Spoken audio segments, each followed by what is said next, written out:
Então, pessoal, todos bem? Sejam todos novamente bem-vindos ao YouTube, sejam bem-vindos ao meu canal. Eu sou o professor Birajara Casado.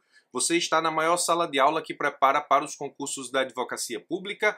Hoje eu preciso conversar contigo sobre a nova teoria da perda de uma chance. Preste atenção porque essa é uma novidade absoluta na jurisprudência do STJ. Isso tem muito cara de prova. Antes de adentrarmos efetivamente nesse assunto, deixa eu te pedir para deixar o like ou dislike nesse vídeo e comentar alguma coisa aqui embaixo, porque assim você me ajuda a fazer com que esse vídeo alcance outras pessoas, democratizando o ensino gratuito e de qualidade aqui na plataforma do YouTube e permitindo com que pessoas tenham acesso à informação gratuita para a preparação para concurso público. Assim você se torna tão professor quanto eu.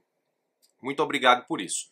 Vamos continuar então, no título do vídeo, a tratar da nova teoria da perda de uma chance. Na verdade, é a teoria da perda de uma chance probatória, que já permeia a jurisprudência do Superior Tribunal de Justiça. Na verdade, é uma transposição da teoria da perda de uma chance que a gente conhece lá no direito civil para o campo do direito penal.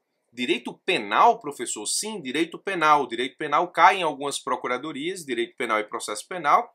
E se o examinador for te questionar alguma coisa a título de novidade em concursos de procurador, a teoria da perda de uma chance probatória é um excelente assunto para ser explorado pelo teu examinador. Então a nova teoria da perda de uma chance, na verdade, é a teoria da perda de uma chance probatória, como disse, já permeia a jurisprudência do Superior Tribunal de Justiça. Bom, aqui eu preciso que você parta de duas premissas simples, fáceis do direito penal que você conhece, direito penal / processo penal. Primeiro é a presunção de inocência. Todo mundo conhece. Não vou fazer maiores digressões sobre o princípio da presunção de inocência. Depois, a prova da dinâmica dos fatos é ônus da acusação. Então, em termos de distribuição ou ônus de prova, a gente sabe que no processo penal, o ônus de provar a dinâmica dos fatos é do Estado, é da acusação. Muito bem, parta dessas duas premissas para entender a perda de uma chance probatória. Aí a gente vai lá para o Código de Processo Penal, no artigo 6º, que diz o seguinte, ó: logo que tiver conhecimento da prática de infração penal, a autoridade policial deverá colher todas as provas que serviram para o esclarecimento do fato e suas circunstâncias. Então, você tem aqui um comando impositivo do artigo 6º do Código de Processo Penal, determinando que a autoridade policial, quando tiver conhecimento de prática de infração penal, tem que colher todas as provas possíveis que servirem para o esclarecimento do fato e suas circunstâncias. O que o Código de Processo Penal quer que aconteça? Que nenhuma prova seja desprezada. Não importa de que prova se esteja falando. Se a prova for possível, ela tem que ser produzida. Então, o comando do Código de Processo Penal é no sentido de colher todas as provas possíveis para esclarecer os fatos e as circunstâncias da prática delituosa. Isso aqui é o que o Código de Processo Penal quer. Agora, o que pode acontecer na prática?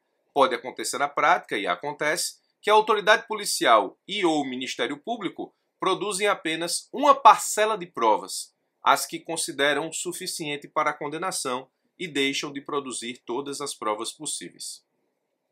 Pode acontecer que a autoridade que acusa, o Ministério Público, ou a autoridade policial responsável pelo inquérito, deixe de produzir todas as provas possíveis porque, no entender daquela autoridade, as provas já produzidas, embora não todas as possíveis, são suficientemente claras para comprovar a materialidade do fato. Isso pode acontecer, mas não é isso que o Código de Processo Penal quer. O que o Código de Processo Penal quer é que todas as provas possíveis sejam produzidas. Muito bem, existe, nesse caso, uma dissonância entre aquilo que quer o Código de Processo Penal e aquilo que, às vezes, muitas vezes, é verdade, acontece na realidade de inquéritos e de acusações. O que a teoria da perda de uma chance probatória faz? Ela faz o seguinte, ó: se a defesa conseguir demonstrar que a prova não produzida pela autoridade policial e não demonstrada em juízo pelo Ministério Público porque não produzida, se essa prova é uma prova cabal que poderia provar a inocência do réu, portanto, houve a perda de uma chance da produção dessa prova que inocentaria ou poderia inocentar o réu, não deve haver, no caso, a condenação.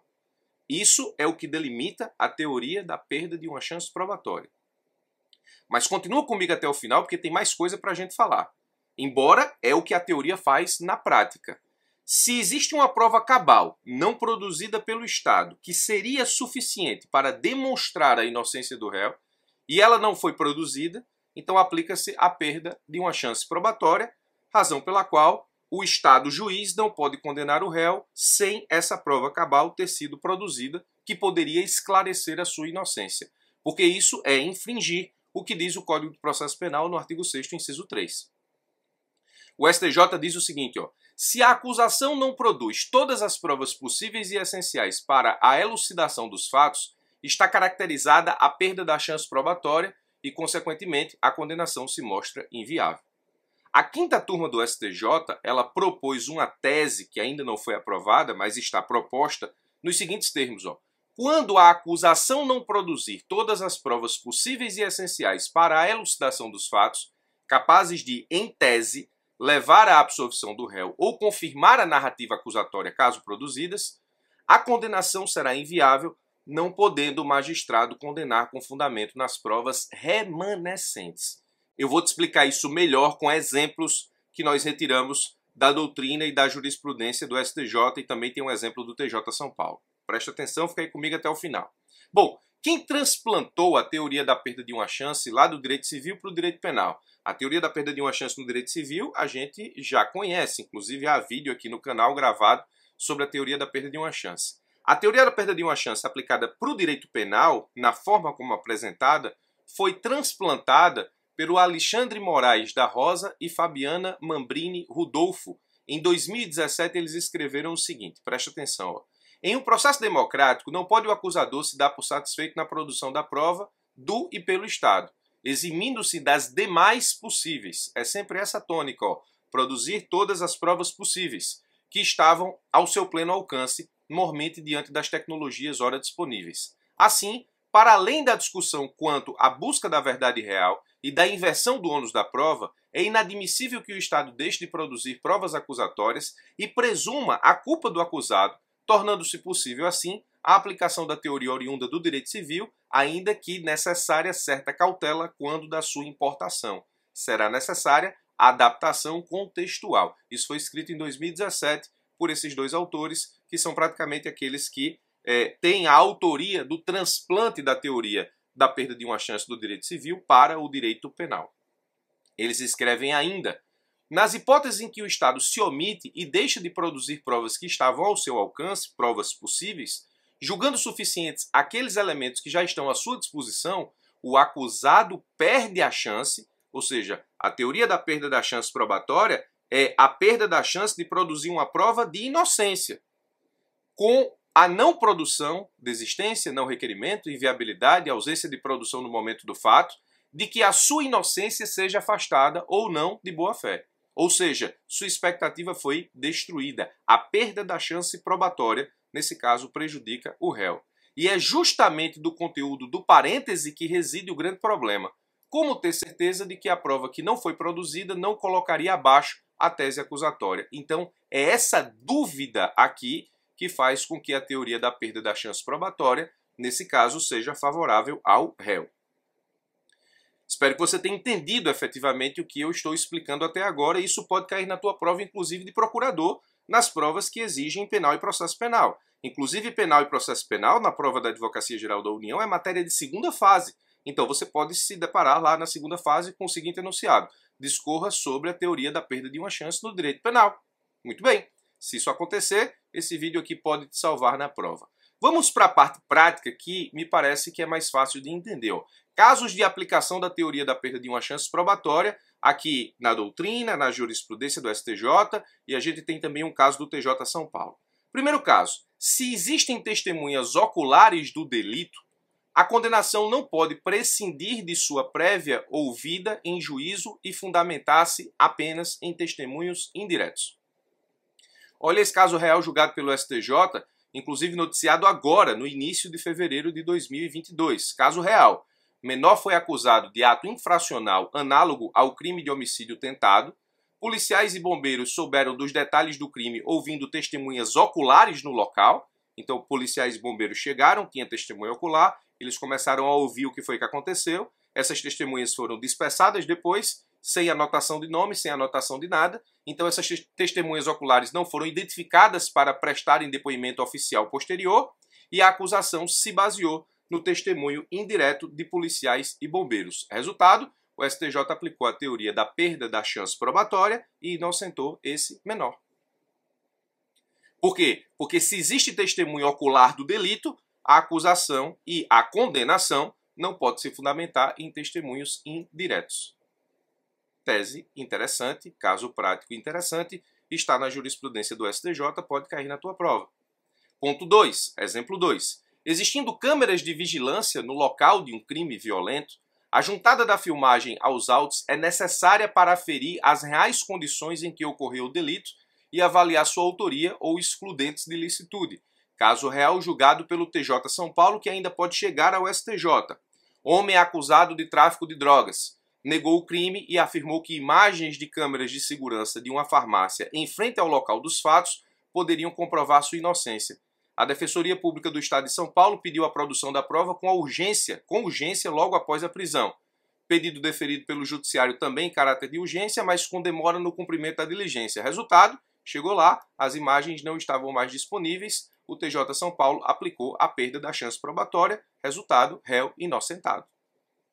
Esses dois casos aqui, que são casos de aplicação da teoria da perda de uma chance, já tem jurisprudência. Um do STJ, aqui a questão do testemunho indireto versus testemunho ocular direto, e aqui o caso do TJ São Paulo, jurisprudência do TJ São Paulo no que diz respeito à existência de prova de câmara de vigilância não colhida no momento correto e a sua perda gera a perda da chance probatória que, nesse caso, favorece o réu.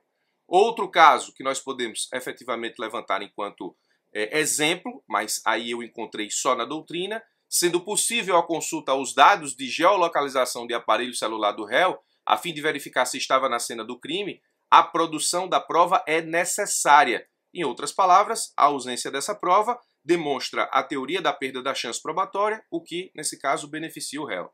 Quarto exemplo, havendo coleta de sêmen do agressor em caso de estupro, deve ser realizado o exame de DNA para confirmar sua identidade. Não havendo a produção dessa prova, nós temos também aqui uma hipótese de aplicação da teoria da perda da chance probatória. Então, basicamente, aqui eu resumo para os senhores e senhoras o seguinte. Se existe a possibilidade da produção de uma prova cabal, que pode gerar a inocência, ou indicar a inocência, ou comprovar a inocência do réu, e ela não foi produzida pelo Estado, existe a perda de uma chance probatória para o réu, e a consequência disso é justamente a sua inocência. Então, a teoria da perda da chance probatória é justamente uma teoria que aplica-se em favorecimento do réu quando o Estado deixa de produzir todas as provas possíveis e dentre as provas possíveis não produzidas estaria uma que seria, nesse caso, definitiva para demonstrar, para elucidar os fatos e as circunstâncias em que eles ocorreram, o crime e as suas circunstâncias, e que poderiam inocentar o réu. Então, se a prova não foi produzida pelo Estado, sendo possível, e essa prova é cabal, ou seja, ela pode demonstrar a inocência do réu, a ausência dessa prova atrai a teoria da perda da chance probatória, fazendo com que, nesse caso, não seja possível condenar o réu, porque a perda da chance probatória é uma teoria que, quando aplicada, beneficia o réu e afasta a sua condenação a partir do Estado juiz. É uma teoria em grau de novidade absoluta, isso pode estar na tua prova em direito penal, se penal e processo penal for cobrado na tua prova de procurador. Muito bem, espero ter esclarecido e te ajudado com mais essa. Presta atenção nisso aqui, porque isso pode salvar na prova. Forte abraço e até os nossos próximos encontros.